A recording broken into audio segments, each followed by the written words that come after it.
The cowboy reached for his shotgun the moment the girl whispered, "Please, don't let him take me." Snow slammed against the cabin walls, while hoofbeats circled outside in the dark. Ruby clutched the front of Levi's coat so tightly, her knuckles burned white. Somewhere beyond the frozen window, a man laughed, and Levi slowly cocked the shotgun beside the fire without taking his eyes off the door. Then someone outside called Ruby's name. "Where are you watching from tonight?" Snow drifted across Black Hollow in long white sheets, blowing between the narrow storefronts and hitching posts like smoke.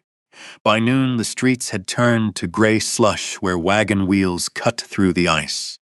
Ruby Mae Carter stood behind the laundry shed beside Miller's boarding house, with her sleeves rolled to her elbows, her hands red from scrubbing shirts in freezing water. Steam rose from the wash barrel. Somewhere beyond the stable, a train whistle echoed low through the valley. Inside the boarding house, men laughed over coffee and cards. Outside, Ruby wrung out another shirt and hung it stiff on the line. The wind snapped the cloth hard enough to sting her fingers. "Ruby!" Her stepfather's voice came rough from the front porch. She closed her eyes for half a second before answering. Earl Carter only sounded that way when whiskey sat heavy in his blood. Ruby stepped around the corner of the house. Earl stood near the gate, in an old coat stained dark at the cuff. Beside him waited a tall cowboy, with snow dusted across his shoulders and hat brim. Two tired-looking horses stood behind his wagon. The man looked older than most riders passing through town, maybe 30. Broad shoulders, quiet face, gray wool gloves patched at the palms. Levi Boone. Ruby knew the name. Folks in Black Hollow called him poor but dependable, the kind of man who fixed fences alone and kept to himself. Earl pointed toward the back lot. "That strip behind the shed's still good grazing land." Levi frowned. "You said 5 acres. It is 5. It's barely 3. Ruby slowed near the porch steps. Earl noticed her and straightened too quickly. Something tightened in her stomach. Levi reached into his coat and handed Earl folded papers. "That's all I've got. Either take it or don't." Earl grabbed the money fast, too fast. Ruby watched his hands disappear into his coat pocket. Then Earl said it. "Take the girl too. She cooks, cleans, works harder than most men." The world seemed to stop moving. The wind, the horses, even the sounds from the saloon across the road. Ruby stared at him, waiting for the laugh that never came. Levi blinked once. "What?" Earl shrugged like he was talking about furniture. "Debt's debt." Ruby's throat closed. Levi stepped back immediately. "No." Earl's jaw tightened. "You need help at that broken-down ranch of yours." "I asked for land," Levi said. "Not her." Ruby looked at the snow packed beside the porch, anywhere except at them. A wagon rolled up through the slush before another word could be spoken. Harland Pierce climbed down slowly, brushing snow from his long black coat. The silver chain on his vest caught weak winter light. Ruby felt cold all at once. Harland's eyes found her immediately. Not her face. Her, the same way men in town sometimes looked at horses before an auction. "Well," Harland said smoothly.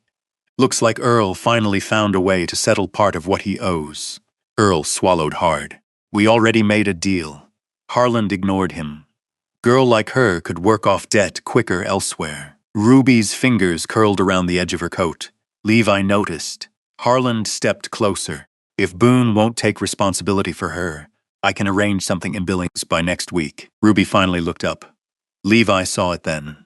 The fear. Not loud fear, not tears. The kind that sits still because it already knows screaming won't help. Levi's jaw shifted once beneath the cold. "I'll take her," he said quietly. Ruby stared at him. Harland smiled without warmth. Smart decision. The rest happened too quickly. Earl shoved a small cloth bag into Ruby's hands without meeting her eyes. "You'll be better off there." Inside the bag sat 2 dresses, a comb missing 3 teeth, and her mother's blue handkerchief folded neatly at the bottom. That hurt worst of all. Her mother had packed it. Ruby climbed into Levi's wagon alone. No goodbye, no apology. Just the sound of snow crunching beneath boots and the leather reins tightening in Levi's hands. They left Black Hollow before sunset. The road north, curved through frozen cottonwoods and narrow hills where the wind blew harder. Levi kept his eyes ahead. He spoke only once near dusk. "There's a stop house about 6 miles up." Ruby nodded without looking at him. Hours later, they reached a small trading post near the creek crossing. One lantern glowed above the stable door. Inside, the owner offered one room and hot stew. Levi paid for both without discussion. Ruby stood near the staircase afterward, clutching her bag. "Where are you sleeping? The stable's warmer than outside. You paid for the room. You should use it." She waited for him to look at her. He didn't. Instead, he stepped aside and kept his face turned toward the wall while she removed her coat. That small gesture nearly undid her. Later that night, Ruby woke to the sound of wind rattling the shutters. The room was dark except for moonlight reflecting off snow. She crossed quietly to the window. Outside, beneath the porch roof, Levi sat in a chair, with an old shotgun resting across his knees. Snow gathered along his boots and shoulders. Every few minutes he glanced toward the road, guarding the door, making sure nobody came near her while she slept inside warm walls. Ruby stood there a long time with her hand against the cold window glass. No man had ever turned his back to make her feel safe before. Morning came pale and colorless over the Montana hills. Frost covered the wagon wheels outside the trading post. Ruby stepped carefully down the narrow stairs with her small cloth bag in hand. The smell of coffee drifted from the kitchen below. Levi was already outside harnessing the horses. Snow clung to the shoulders of his coat. He looked colder than the air itself. The trading post owner stood near the stable door, sipping coffee from a tin cup. "You ought to come inside and warm up, Boone." Levi shook his head once. "Road's long." Ruby noticed his gloves were stiff with ice. He climbed onto the wagon bench without looking directly at her. "There's biscuits wrapped in paper beside you if you are hungry." That was all. The road north narrowed as they climbed toward Dead Creek Valley. Pine trees crowded the hillsides. Ice glazed the creek crossing silver blue beneath the weak afternoon sun. Ruby kept her hands tucked beneath her shawl. Levi spoke only when necessary. "Road dips sharp ahead. Hold tight here. Horse on the left startles easy. Nothing more." Near dusk, they passed an abandoned mining shack half buried in snow. A wooden sign leaned crooked beside the road. "Dead Creek Valley, 3 miles." The ranch appeared just before dark. Ruby expected something rough and filthy after hearing folks in Black Hollow talk about Levi Boone's place. Instead, she saw a small weathered house tucked beneath a rise of hills, smoke curling steady from the chimney. Poor, yes, but cared for. A lantern hung beside the porch. Firewood sat stacked neatly beneath canvas. Even the shovel by the steps had been cleaned and leaned carefully against the rail. One old cattle dog limped from beneath the porch and barked low. "That's Ranger," Levi said. "He growls at everybody." The dog sniffed Ruby's boots once and sat beside her quietly. Levi seemed surprised by that. Inside, the cabin smelled faintly of cedar smoke and black coffee. A patched quilt covered the narrow bed against the wall. The kitchen shelves held only a few plates and 2 mason jars full of dried beans. Levi removed his hat slowly. "You can take the room." Ruby blinked. "Where will you sleep?" "Barn loft's dry enough. You don't have to do that." "Yes," he said gently. "I do." The words settled into the room softer than the fire crackling in the stove. Later that evening, Ruby washed at the basin near the kitchen stove while Levi worked outside splitting wood. When she loosened her braid, dark curls fell down her back in soft waves damp from melted snow. The front door opened suddenly. Levi stepped halfway inside, carrying logs before freezing in place. His eyes lifted by accident, then immediately dropped. "Sorry," he muttered, turning toward the wall so fast one log slipped from his arms onto the floorboards. Ruby stared at him. Most men would have lingered. Levi grabbed the fallen wood without another glance and disappeared back outside into the cold. For the first time in days, something close to confusion touched her face. At supper, they ate venison stew in near silence while wind rattled the windows. Levi pushed the larger piece of meat into her bowl without comment. Ruby noticed anyway. You don't have much, she said quietly. Enough. You barely touched yours. I ate earlier. The lie sat plainly between them. Ruby lowered her eyes to the steam rising from the bowl. After a while, Levi spoke again, still looking at the table. You don't owe me conversation. Her fingers tightened around the spoon. Nobody had ever said that to her before either. Outside, snow began falling harder. The next morning, Ruby woke before sunrise to a scraping sound outside the door. She opened the curtains slightly and found Levi shoveling snow from the porch steps, while Ranger circled beside him. The sky still looked black-blue with dawn, barely touching the mountains. By breakfast, he had already hauled water, fed the horses, and repaired one loose hinge on the chicken coop. Ruby watched quietly while he poured coffee into a chipped tin cup. His hands looked rough enough to split wood bare, yet every movement stayed careful. That afternoon, Ranger stole one of Levi's gloves and ran circles around the yard with it hanging from his mouth. Levi cursed under his breath while chasing the old dog through knee-deep snow. Ruby laughed before she could stop herself. The sound startled both of them. Levi stopped running. Ranger stopped too. For one strange second, the whole yard went still. Then Levi smiled, only a little, but enough to soften his face completely. Ruby looked away first. Later that evening, she carried folded laundry toward the back room when voices drifted through the cracked barn door outside. She paused. Can't keep paying interest forever, a man said. Levi answered low and tired. I know. You sell the north field, you might clear half. Silence followed. Then Levi said quietly, that land's all I got left. Ruby stood frozen behind the door, the cold creeping through her boots. So even this place wasn't safe from debt. Even this man carried chains she couldn't see. By nightfall, the wind changed. The horses grew restless in the corral. Ranger paced near the porch, whining low in his throat. Levi stepped outside and stared toward the northern mountains.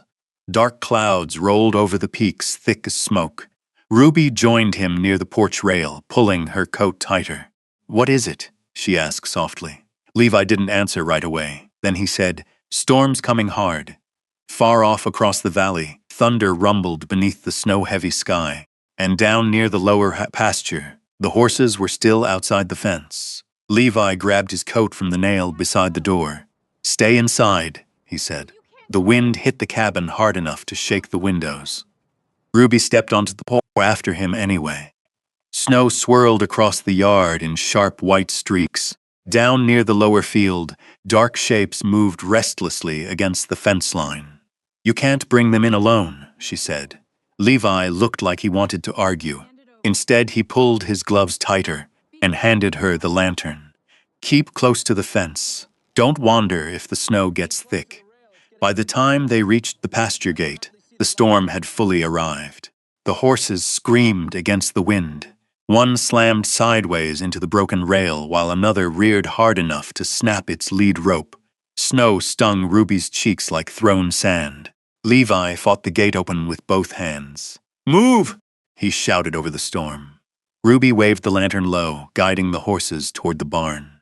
Ranger barked wildly beside them, darting at the animals' heels. Then the wind changed. A loud crack split through the dark. Ruby turned just in time to see the upper gate beam break loose. Levi! The heavy timber slammed into his shoulder and threw him hard against the fence post. For one awful second, he disappeared beneath blowing snow. Ruby dropped the lantern into the drift and ran. Levi! He pushed himself halfway upright with a groan, one arm hanging wrong at his side. I'm fine, he gritted out. He wasn't. Ruby grabbed his coat and dragged with everything she had while the storm howled around them. By the time they stumbled into the barn, Levi's face had gone pale beneath the cold. Inside the cabin, the fire had nearly died. Ruby shoved more wood into the stove until sparks burst up the chimney. Levi sat heavily near the table, jaw tight, snow melting down the collar of his coat. Let me see it. It's nothing, Levi. Something in her voice made him stop arguing. He peeled the coat back slowly. The shoulder beneath his shirt was dark purple already, swelling near the collarbone. Ruby fetched the sewing basket from the shelf beside the stove. Her hands shook while threading the needle. Levi watched quietly from the chair. "You learned that at the boarding house?" he asked. She nodded once. "Folks tear things more often than they mend them." The corner of his mouth moved slightly at that. Outside, wind battered the roof in heavy waves. Ruby stitched the ripped seam near his shoulder carefully while Levi held still. Once, when the needle slipped against his skin, she whispered, "Sorry, it's all right." Neither looked up. Hours later, the storm worsened. Snow packed against the windows until the glass turned white. The last of the dry wood burned low in the stove. Ruby broke apart an old kitchen chair for kindling. Levi noticed immediately. "Don't you'd rather freeze?" That chair was still good. She tossed another broken piece into the fire anyway. Warm light flickered across the cabin walls. Ranger slept near the stove with his nose tucked beneath his tail. Near midnight, Levi's fever climbed. Ruby soaked cloth in warm water and pressed it gently against his neck while he drifted in and out of sleep beneath the blanket. At one point, he muttered something she couldn't understand. Then clearer. "Emily, keep your shoes on. Snow's too deep." Ruby looked at him quietly. Another long silence passed before he whispered, almost like a child, "I couldn't get her warm enough." The words stayed hanging in the firelight. Ruby finally understood why loneliness sat on him like an old coat he couldn't take off. Toward dawn, a new sound reached the cabin. Horse hooves. Levi's eyes opened instantly. 3 riders appeared outside. Through the storm haze, Harland Pierce stepped onto the porch with snow gathered on his shoulders and 2 men behind him carrying rifles. Ruby's stomach tightened so fast it hurt. Harland held up folded papers near the window. Earl Carter signed transfer rights before Boone ever touched the deal. Levi rose slowly despite the pain in his shoulder. "You should leave," he said. Harland smiled thinly. "Girl comes with me tonight, and maybe I forget part of what you owe." Ruby's fingers locked around Levi's sleeve. He felt it. Levi reached for the old shotgun resting beside the stove and stepped in front of the door. The cabin suddenly seemed very small, very quiet. "You can take the horses," Levi said. Wind rattled the walls. "You can take the land." Harland's expression darkened. "But you don't take her." Ruby stared at the back of him standing there between her and the storm. Nobody had ever chosen her over anything before. Not money, not fear, not convenience. Harland held Levi's gaze another long second before finally spitting into the snow. "This debt's still breathing, Boone." Then he turned away into the blizzard. The riders vanished slowly into white darkness. Inside the cabin, silence returned, inch by inch. Levi lowered the shotgun carefully. Ruby still hadn't let go of his coat. He glanced down at her hand but said nothing. Later, when the fire burned lower and the cold crept back into the room, they spread blankets beside the stove instead of wasting heat on separate corners. Levi stayed on his side facing the wall. Even then, he kept distance between them. Ruby watched the fire for a long while before quietly placing her hand against his injured shoulder, just for a second. Levi went still beneath her touch. Neither of them spoke. By morning, the storm had finally passed. The valley lay buried beneath deep, untouched snow, shining blue beneath weak sunlight. Ruby stepped outside, carrying water for the horses. Then she stopped. Down near the road, Levi stood beside a trader's wagon, holding the reins of his black gelding, the finest horse on the ranch. Ruby watched Levi hand the reins over without argument. The trader counted coins into his palm, while Levi kept his eyes on the snow. Only then did Ruby understand.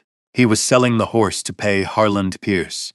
The black gelding had been the finest thing on the ranch. Strong shoulders, fast legs, smart eyes that followed Levi everywhere he walked. Ruby had seen Levi brush that horse down after supper, even when his own hands shook from cold now. The animal disappeared down the snowy road behind another man's wagon.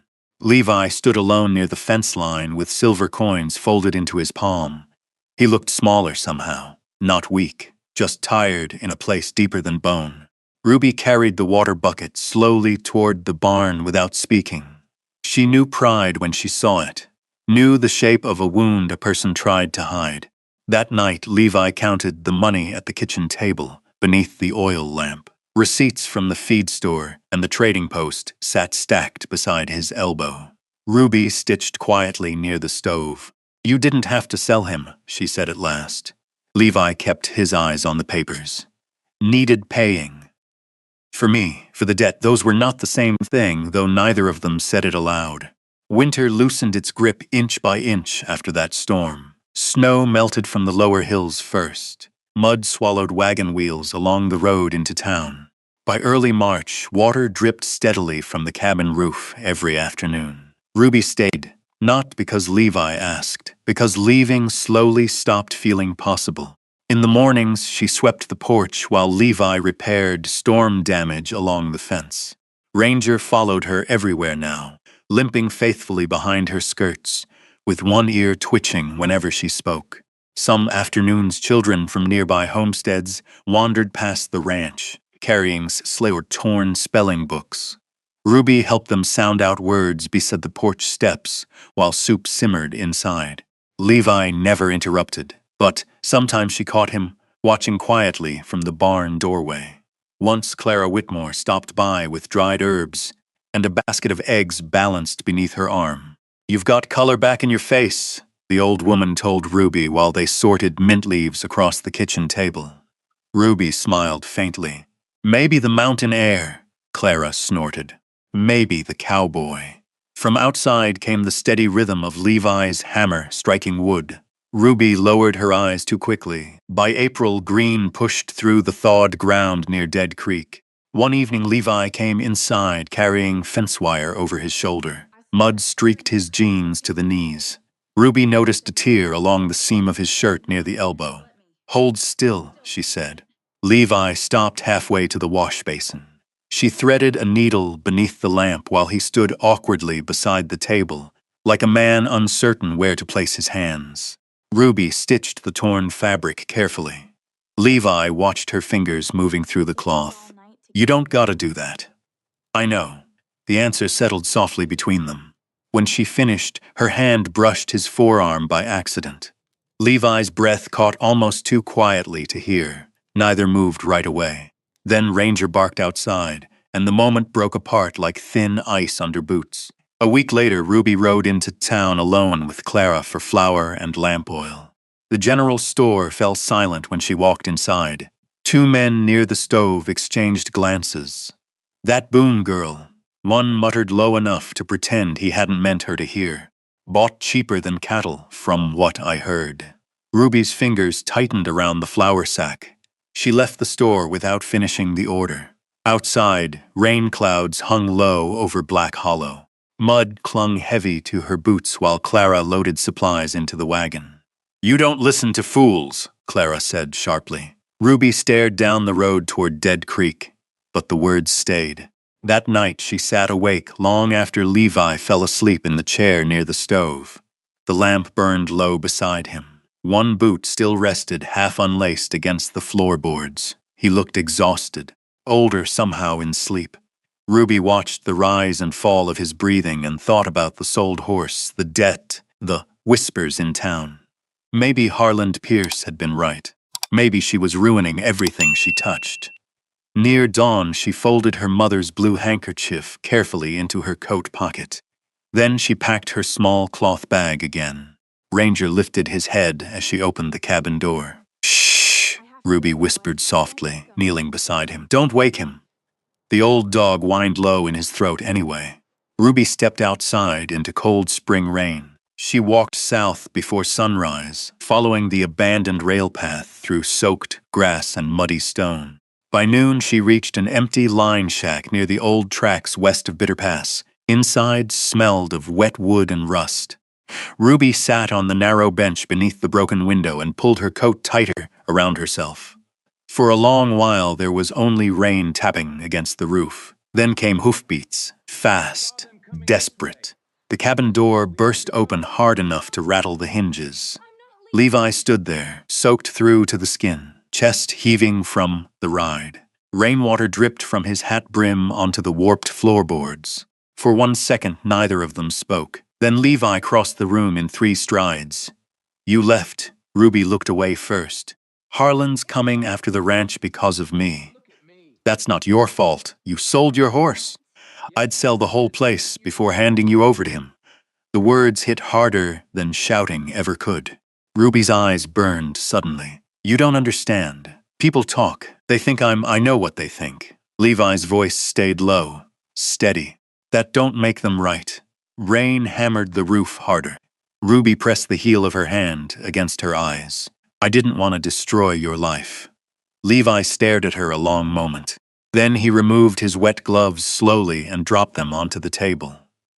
This place stopped feeling empty when you walked into it, he said. The room went still. Even the rain seemed farther away, somehow. Ruby looked at him then, really looked. At the exhaustion beneath his eyes, the mud splashed up his coat from riding hard through the storm. The fear he hadn't bothered hiding. Levi stepped closer carefully, like he was approaching something wounded. Stay because you want to, he said quietly. His voice roughened at the edges. Not because the world traded you to me. Then, before Ruby could answer, Levi lowered himself slowly onto one knee against the cold cabin floor. Rain tapped softly against the roof above them. Ruby stared at him in silence, her breath uneven in the small room. Levi looked exhausted. Wet hair clung to his forehead. Mud darkened the knees of his jeans from riding through the storm to find her. Still he stayed there, not demanding, not asking for anything except truth. Ruby swallowed hard. Levy, his eyes lifted to hers at last, gray, steady, frightened in a way she had never seen before. You can leave if that's what you want, he said quietly. But don't leave thinking you're some burden I'm trying to carry. The old cabin creaked in the wind. Ruby thought about Black Hollow, about Earl's whiskey breath, about Harland Pierce smiling like people belonged on ledgers beside cattle and land. Then she looked at Levi Boone, kneeling on a splintered floor in the middle of nowhere, because he couldn't bear losing her. Something inside her gave way. Ruby crossed the small distance between them and touched his face carefully with one trembling hand. Levi closed his eyes for half a second. That tiny reaction nearly broke her heart. I'm tired of running, she whispered. When Levi stood, he moved slowly, giving her every chance to step back. She didn't. Outside, thunder rolled farther away across the mountains. By the time they returned to Dead Creek the next morning, clouds had begun to break apart over the valley. Thin strips of sunlight touched the hills in pale gold, but trouble was already waiting at the ranch. Harland Pierce sat on horseback beside the fence with 2 men behind him. Papers rested in his gloved hand. Ranger barked sharply the moment the wagon stopped. Harland smiled without humor. Morning, Boone. Levi stepped down first. What now? Treasury notice. Harland unfolded the papers slowly. You failed payment terms. Ranch can be seized by week's end. Ruby felt cold despite the sunlight. Levi took the papers without a word. Harland's gaze drifted toward Ruby. You should have come willingly when you had the chance. Would have saved him trouble. Levi's shoulders tightened instantly. Before he could answer, another wagon rolled into the yard from the south road. Clara Whitmore climbed down, holding a leather satchel against her hip. That'll be enough from you, she snapped. Harland frowned. This don't concern. It concerns me plenty. Clara marched straight past him toward Levi and handed over several folded documents tied with faded blue ribbon. Ruby saw Levi's expression change immediately. What is this? He asked. Your father's original land certificate, Clara said. The one your mama asked me to keep safe years ago. Harland's face hardened. Clara looked directly at him then. Funny thing about forged debt records. They don't hold up too well once real paperwork appears. For the first time since Ruby had known him, Harland Pierce looked uncertain. An hour later, a federal marshal, passing through the territory, stopped at the ranch. After hearing the dispute from townsfolk down the road, the man examined both sets of papers carefully beneath the porch light while everyone waited in silence. Wind moved softly through the wet grass. Finally, the marshal folded Harland's documents shut. These numbers were altered, he said flatly. Interest markings don't match county records. Harlan's jaw tightened. That's nonsense. Maybe, the marshal replied. You can explain it in Helena. The silence afterward felt enormous. Harlan climbed back onto his horse without another word. Mud splashed beneath the hooves as he turned down the road and disappeared beyond the hills. Just like that. Gone. Ruby stood very still beside the porch rail. Levi looked at her carefully. It's over. The words didn't feel real yet. 2 days later, Ruby rode alone back to Black Hollow. The town looked smaller somehow, dirtier, sadder.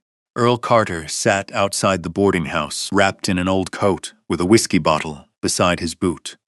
He looked up slowly when Ruby approached. For once, he had nothing sharp to say. Ruby reached into her pocket and placed her mother's blue handkerchief gently on the porch beside him. You lost me long before that winter, she said. Earl stared down at the cloth without speaking. Ruby turned away before he could answer, and this time she left Black Hollow without carrying shame behind her. A year later, spring settled warm across Dead Creek Valley. Fence posts stood straight again. Horses moved across green pasture beneath open Wyoming sky. Chickens scratched beside the rebuilt coop while Ranger slept in the shade with one cloudy eye half open. Inside the cabin, children's voices echoed around the kitchen table, while Ruby helped them sound out words from worn readers and newspaper scraps. Levi built another room beside the house that summer. Small, simple, strong enough to last winters. One evening near sunset, Ruby stepped onto the porch and found Levi sanding a small wooden box with careful hands. What's that? She asked. Levi looked almost embarrassed. Nothing finished yet. But later, after supper, he handed her the box anyway. Inside rested a silver ring shaped by hand. Not perfect. One side curved slightly uneven. Ruby touched it gently like something fragile. Levi rubbed the back of his neck. Blacksmith in Miles City helped with the silver. The wind moved softly through the grass around them. Ranger sighed at their feet. Levi slid the ring onto her finger beneath the fading gold light. No crowd, no music, just the quiet creak of the porch swing and the smell of fresh earth after rain. Ruby looked out across the fields, where Levi had already begun repairing another stretch of fence before tomorrow's work. And standing there beside the man who never once tried to own her, she finally understood something simple. Some people don't save you with grand promises. They save you by staying. And maybe that's the part that lingers after stories like this one end. Not the storms, not the debts, not even the heartbreak. It's the quiet moments. A lantern left burning in the window. Boots waiting by the door. Someone choosing, day after day, not to walk away from you.